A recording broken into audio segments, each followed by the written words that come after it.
everyone. This is Hensi from the CSR Journal. And today we have with us Mr. Ajit Habbu, the CSR head of Tata Technologies. He also heads the corporate sustainability and ESG at Tata Technologies.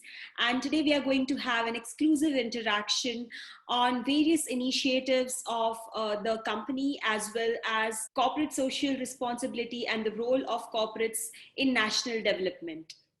Mr. Habbu, welcome to the CSR Journal. So, technological development is the future of sustainable development, but the digital divide in the country serves a major hurdle to it.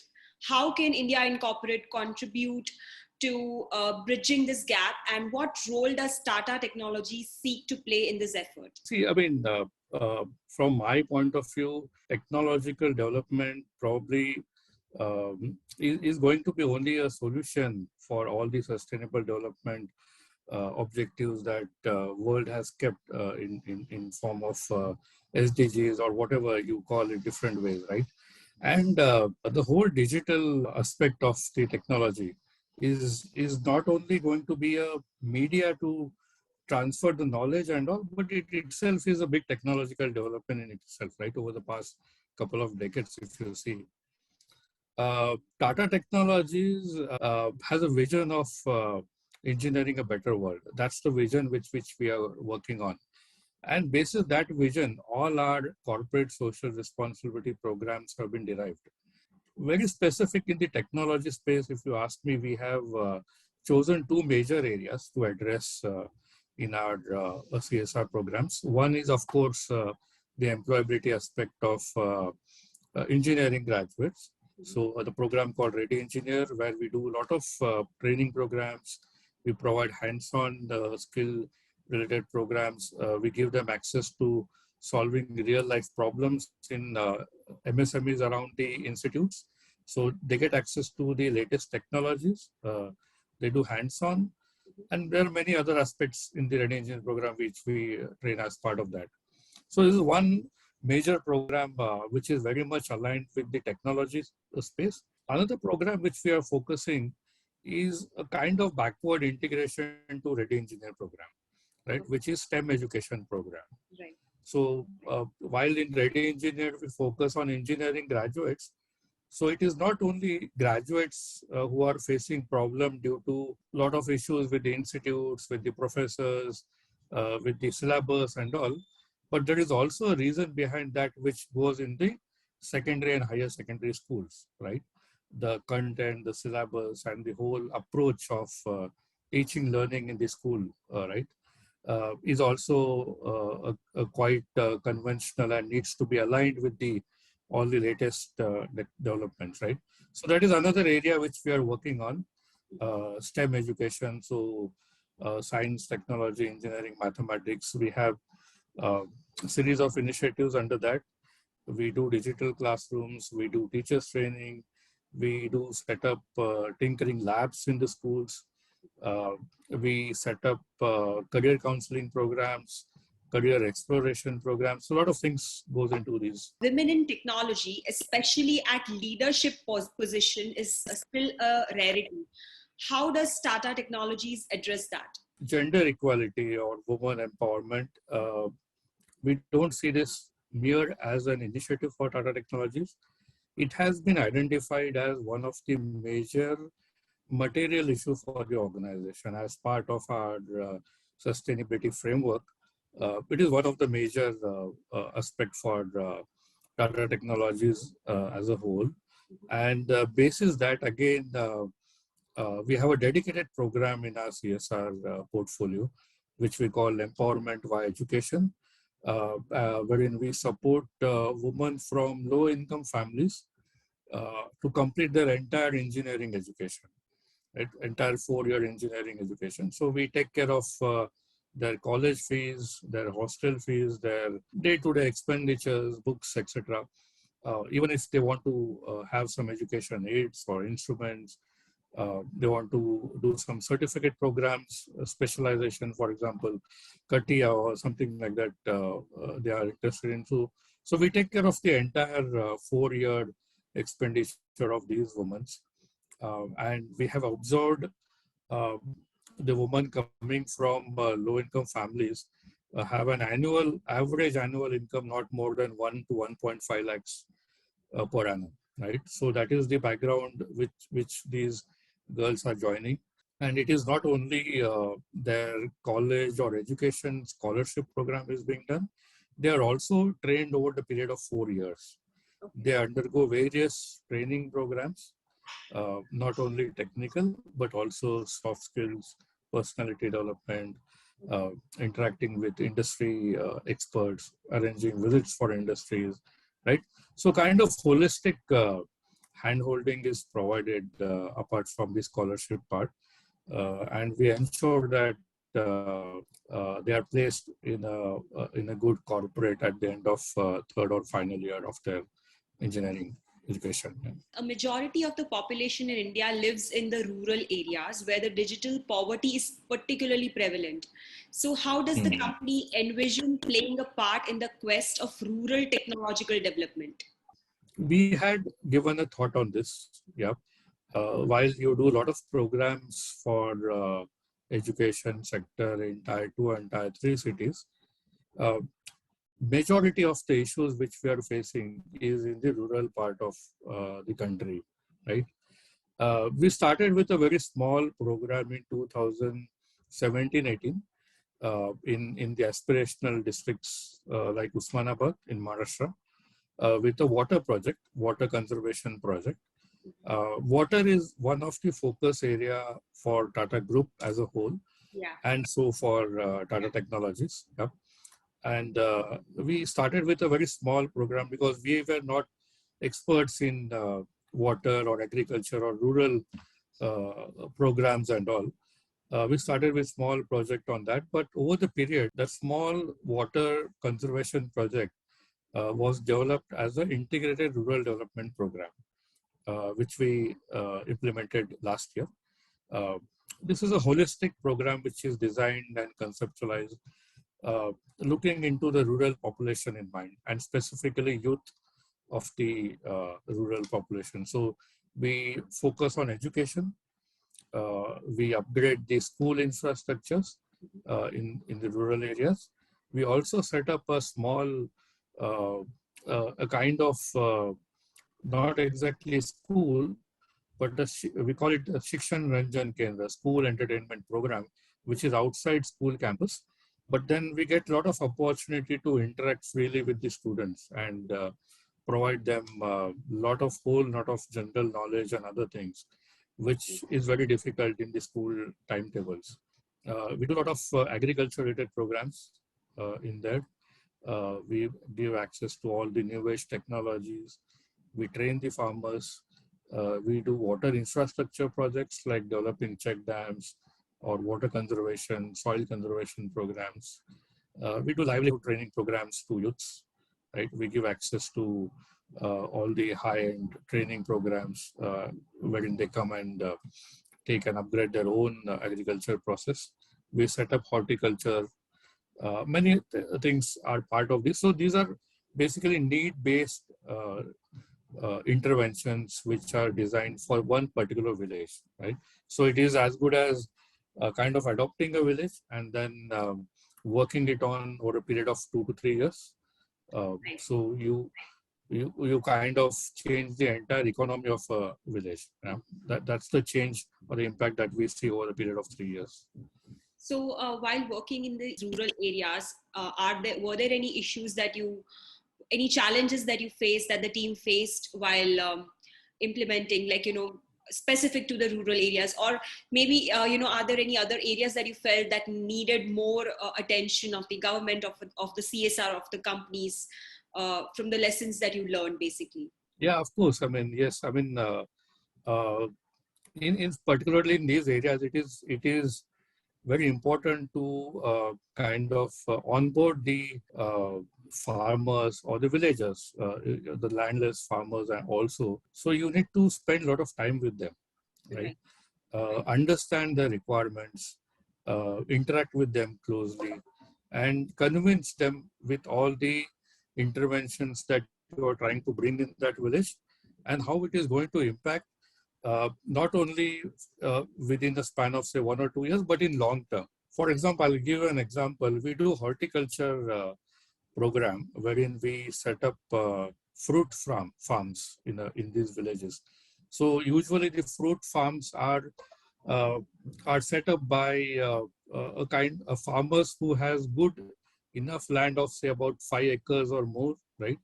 And that's the conventional thought. When we went there, we interacted with farmers. We showed them some case studies of other villages programs where we had done, and we onboarded about 300 farmers, and we set up 300 fruit growing farms in those villages. And impact is so that the income level of these families have gone almost 3 to 4 times within a span of 2 years, right? So that's the impact of it. But before getting into that impact, we spent lot of time in convincing farmers to give us their land and join us in this new experimentation with them, which they were not ready in our first meeting with them, I right? guess there's a lot So of yes, and creativity there. Yeah. absolutely, and also we also onboard the local government officials Okay. who are there in those villages. Every village has education officer assigned to it or agriculture officer assigned to it. So we make sure that they are aware of all the developments that we are doing. They are also participating. They are reporting our programs in their regular government files and records and all. And also they are replicating it in the nearby other villages. That is one important aspect which we ensure. While many people are educated in the Indian labor force, they are not necessarily employable by companies. I think that's one of the biggest problems that corporates face, the unemployability of the youth. So, what role do the educational institutions and the companies in India need to play to ensure that the youth are educated as well as employable? It is very discouraging to see these figures of unemployability. I mean, you come across all these NASCOM, aspiring minds reports, Yeah. where they talk about employability levels as below as 20% or below that. If you go deeper into these numbers, you see India is one of the top 5 countries in terms of number of engineering graduates that we produce every year, Yeah. right? So the number is on our side, but not the quality of engineering graduates that we produce, right? Uh, and we are talking about industry academia relations since very long now, right? Uh, they need to, I mean, uh, come together, implement joint programs and all. But the main issue is the growth in these two sectors, the industry sector and the academia sector. They are growing in their own pace, in a very different pace altogether, and that's why the gap is being increased over last 2 decades. If you really see, very recently, if you see last 2 or 3 years, many programs have come up by corporates and industries where they're trying to bridge the gap between them. Syllabus is being upgraded. Most of the colleges are now autonomous so that they can develop their own content, their own syllabus by collaborating with certain industries. And Tata Technologies has already is being working on that. Our partnership with major technical institutes in the country is one good example where we're coordinating with them. We are setting up joint programs for the graduates. But on CSR front, we started this very long back. We started working on this whole employability concern in 2010-11, where not many corporates have thought of such programs from CSR perspective in that way, and that too well before the CSR law came into place. And we started that with our own intention of recruiting good quality engineers within Tata Technologies, right? So we started from that standpoint, and gradually we started spreading this program in Tier 2 and Tier 3 cities. And if you really get into detail, you will understand what are the gaps. So there are we did some lot of research in understanding these gaps and try to bridge this gap in smaller interventions in this whole program. right?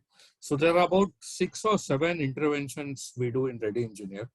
Uh, One of the major is uh, providing access to all the contemporary technologies to the students, right? So they need to have access to all the latest technologies which are running in the industry in current period, right? In today's time, 3 years is as good as a decade, right? So you see a lot of changes in the technology space, and students need to be aware of these. So we give them access to all the technologies, specifically into automobile sector, wherein we are experts. So we develop our own content. So our employees, in fact, who are working on our customers' projects, so they develop courses on automobile design, on electric vehicles, and these courses are provided to students to go through the content and understand the developments and all. Another aspect is which we are trying to address is working on fundamentals of engineering.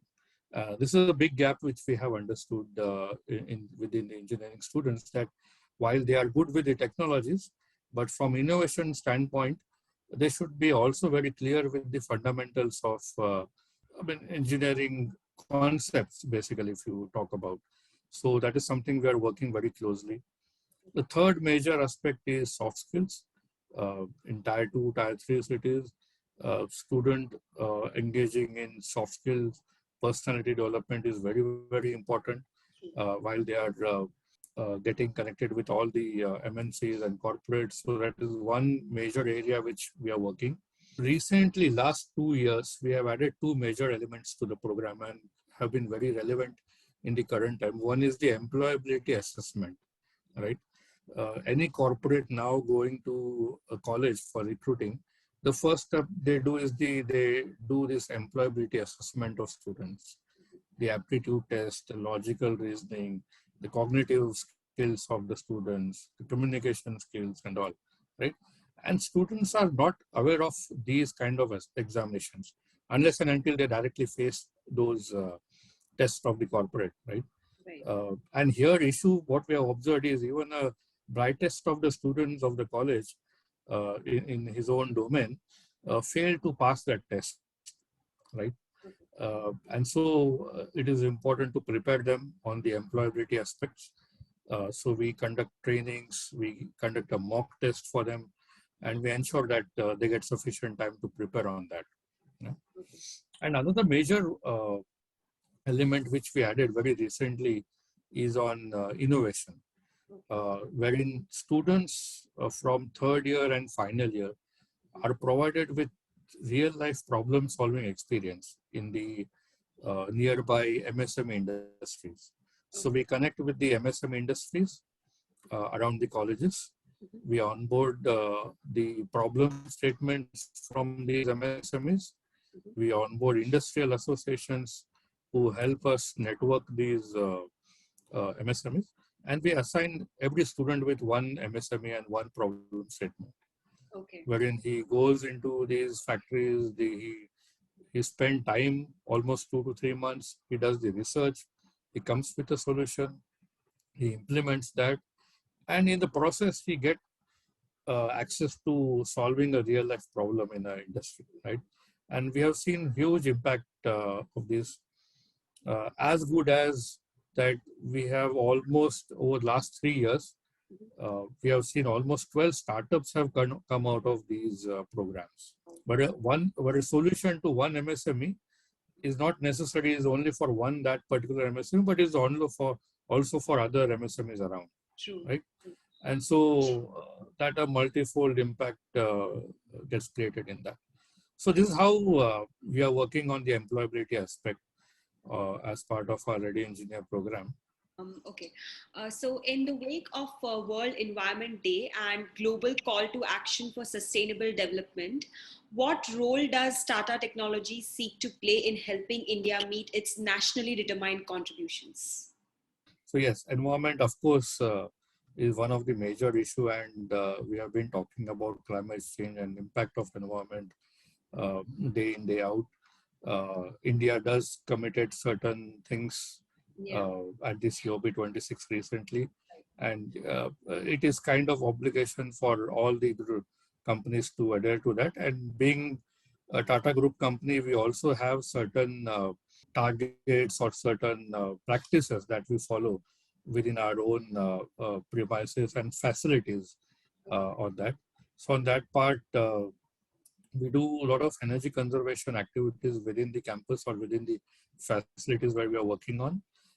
We ensure most energy efficient uh, processes and consumption methods are being followed so that we reduce our carbon footprint at large. Uh, on environment part, all the waste disposal which we do is kind of recycled.